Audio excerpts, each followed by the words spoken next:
Everybody out there, stream right go. How you doing? I'm DWG. This is going to be an open discussion type of video, not nothing in particular. I'm going to touch on a couple different subjects. So today I'm working on my CPU or my GPU particle effect thing here.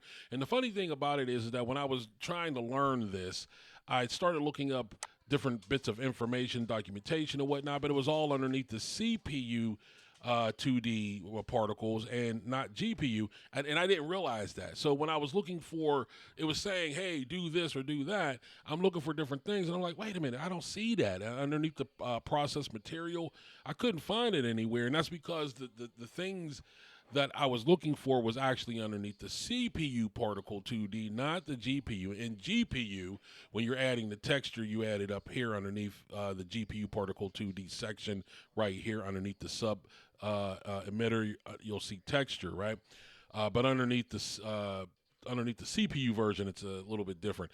So in any case, with the GPU, it all comes down to what do you want to use to process your particles. Now, if you're going to use GPU, that means your hard drive, or not your hard drive, but your graphic card, or CPU, which is your central processing unit. Although I would think that you would use GPU because that's what the cards are for. And nowadays, I think even the weakest of computers have pretty strong GPUs in there. But of course, there's a lot of people out there that are running smaller GPUs or weaker GPUs or older computers, especially if you're in the Linux and whatnot. You want to breathe a lot of life back into some older hardware. Linux is definitely a way to go. Love Linux, and everybody out there that are in the Linux community, what's up?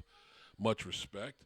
So, in any case, when it comes to this particular particle right here that I'm downright stoked about, I went on ahead and jumped on over to Canva to make this. I have a free version of the Pro Canva, and I use this particle right here, this image, and I put it on a white background, and I added double up, and I edited it, right?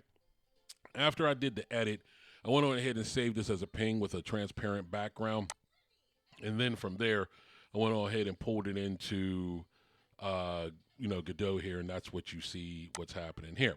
So if I go ahead and hit play, just to go to show you guys that it actually is working, and I mean, but it is big, right? That's a 512 pixel on there.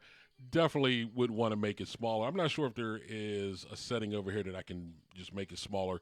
I'm sure there probably is. Maybe I could do it in code or whatever.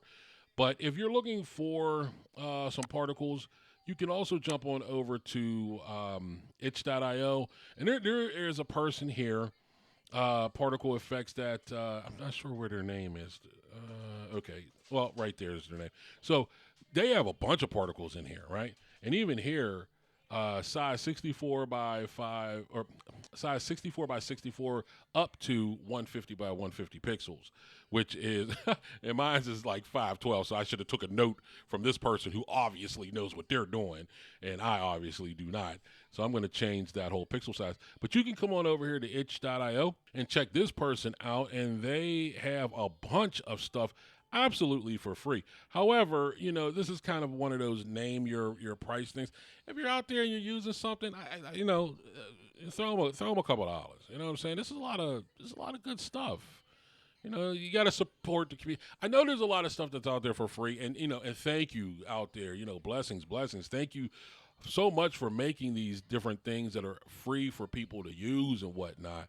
However, as far as us out there, what I'm saying, you got a couple dollars, throw them a couple dollars. There's no, we buy these coffees, we buy, that Snicker bar, whatever.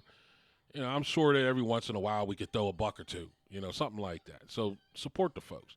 In any case, there's some good particle effects here, and that is pretty darn cool. The Minecraft movie, that movie is silly. Okay, I know it's Minecraft and all like that. I know there ain't much that you could do with it. Spend time and just got spend some time, like a couple hours, to eat some popcorn and some M&Ms. Then there you go. The Minecraft movie is out there. It has some good ratings, whatnot. Although that was meant to be kind of like a silly movie in general, I do think it could have been done better.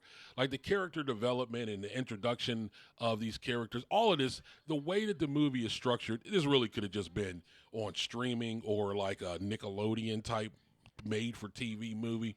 But I mean, again, to spend some time out and just have a little bit of fun, eating some popcorn, drinking a ice cold Pepsi, Coke, whatever you're into. Um, check out the Minecraft movie. You may like it. It is silly though. So as I was bouncing around and whatnot, I did come across this right here. Every once in a while, I'll say something about Blazium and Red Dot and all that out there. The people over at Blazium, they have come out with this Blazium Hangman trailer, which is to showcase their game engine. Now, for those of you that know out there, Blazium is based off of Godot. So is Red Dot. There's a whole story behind that. I'm not getting into that. I don't even care.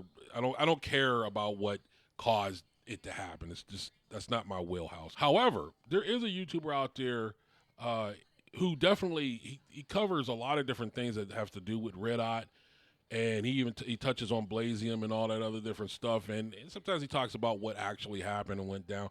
If you're interested in that type of thing, make sure that you check out this individual right here. He has a great channel, a lot of good tutorials and stuff that's on here. So make sure that you check that out. But he definitely keeps up with the whole Red Eye thing, the Blazium thing, and Godot. Does a good job of doing all like that. And he tends to go back and rehash like what took place. So if you're into, all of that, then that might be something that you might want to check out. However, I am interested as far as game engines in general and what they are doing. So Blazium, in my opinion, this whole thing when this all went down, Blazium, I like that Blazium kind of went on their own direction in the sense of like the naming convention and all like that. I like the fact that it just sounds like a totally different engine. But not only does it sound like a totally different engine, it seems like they are really working hard on, you know, creating their own personality, their own essence of what a game engine is to them, introducing new services, correcting bugs, that type of thing. And what I'm really, really interested in is seeing when Blazium uh, kind of goes off onto its own independent of anything that has to do with Godot, right? That's what I really, really am interested in.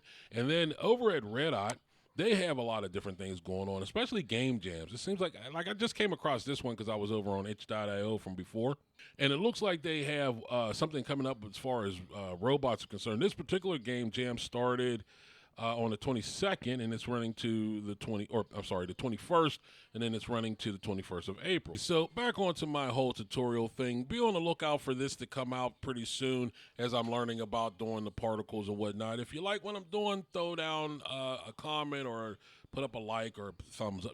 You do you, all right? I'll check you out on the next one. This is DWG. I'm out of here. Peace.